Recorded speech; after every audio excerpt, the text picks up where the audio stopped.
Okay, continuing our in-depth coverage now, the Rochester police incident. Joining me now is Willie Lightfoot. He is a county legislator.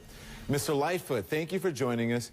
You say that Rochester police officers mistreated you, and that was back in May. You say you were intervening when a young African-American male was getting arrested outside your barbershop, and we have the surveillance video to show you. This is a surveillance video of what happened. Officers charged you on this day with disorderly conduct, obstructing governmental administration, and driving while intoxicated after this very incident. Then you cut a deal pleading to DUI. So you said you did that to save your firefighter job. Explain that to me.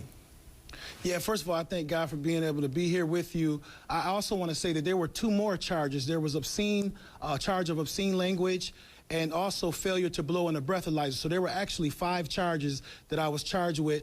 4 of them got dropped in the plea. Basically, I took the plea because I couldn't afford to go to trial like many people in my community, and also because of my job. If I was convicted of obstruction of government administration, I would have been terminated from my employment. Okay.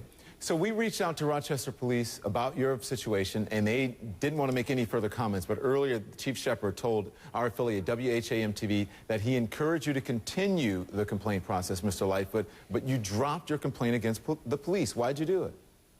Well, sir, when I went to make my complaint about 3 or 4 days after the incident happened, I was sitting giving my complaint. The person that I was giving my complaint to was in constant defense of the individual officers. I didn't feel confident in their internal process. I believe we need an external process because people just are not confident in the RPD's internal complaint process. Okay.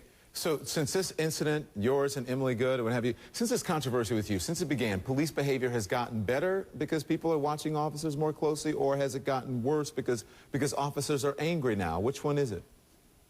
Don, I'm getting numerous calls from constituents in my community and people in the neighborhood, especially adjacent to that I represent. And many people are saying that they're constantly being harassed. And when I say about harassed, I mean, I believe that the way that the police department treats African Americans, especially in this community, as opposed to Caucasians, is a different approach. They're much more aggressive than they are when they're approaching a Caucasian resident as opposed to an African American resident.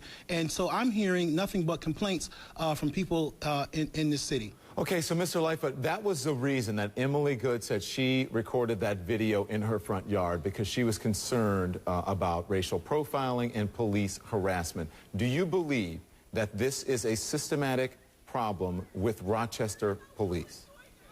Absolutely, I believe that. I was a victim of that myself. I was driven around for 4 hours. When asked to go to the bathroom, I was told to urinate on myself.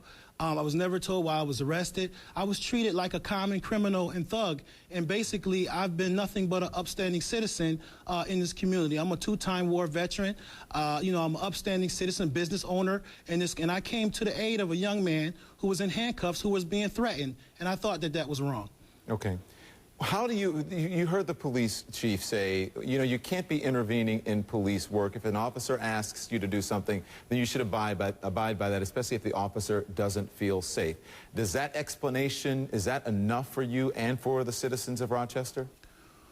Well, I think that you have to definitely uphold the law, and we have to let them do their job. Quite naturally, if you look at my video, it was said, depicted before my video came out, that I was acting belligerent and interfering. But when you see my video, you see me actually assisting the officer, trying to help him find the individual he was looking for. So in my opinion, we have to get to a point where who oversees the overseer?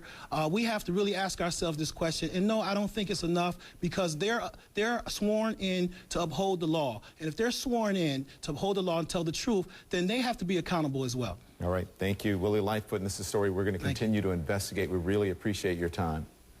Thank you.